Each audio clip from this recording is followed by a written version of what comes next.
America is in uncharted territory. Joe Biden has won, but the president believes this. They're trying to steal an election.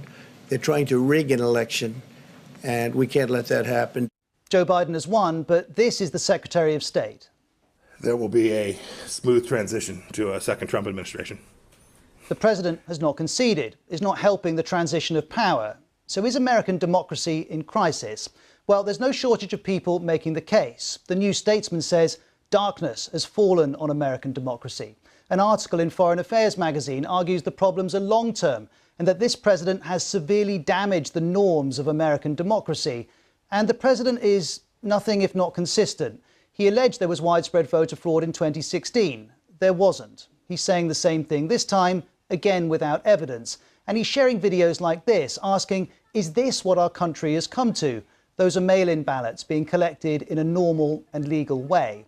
And the journalist Judd Legum describes Donald Trump's action as a direct attack on the foundation of American democracy.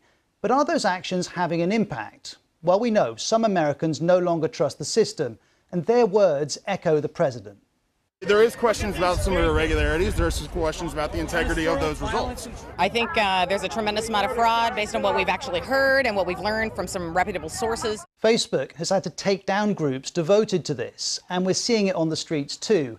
Trust in US democracy is being eroded by the president and, crucially, by a slew of misinformation online. But for all that, the system itself is working. Here's the New York Times telling us election officials nationwide find no fraud. And that's in an election with record turnout in a pandemic. Then there's the media organisations which project the result. All of them, including Fox News, say Biden has won. And the vote counting has continued, despite the president's interventions. But just because the president says something doesn't make it so, and the system shows every sign of understanding that. There are, though, pressures within the system. And some say the way America chooses its president makes a crisis likely. The Electoral College system rewards wins in individual states. This means that while Biden leads Trump by over 5 million votes, his victory rests on relatively narrow wins in a small number of states.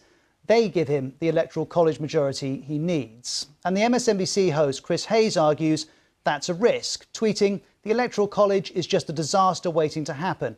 Under a polarised country, it will keep stress testing the system until it actually breaks." Not to mention, you can lose the popular vote and become president, as Donald Trump did. And for all these factors, that means American democracy is being scrutinised by a watching world. In a way, it always has been. Back in 1989, President Reagan spoke of the US as the shining city upon a hill, a beacon to the world. Now, some have never accepted that idea, but certainly America has long been vocal in its promotion of democracy.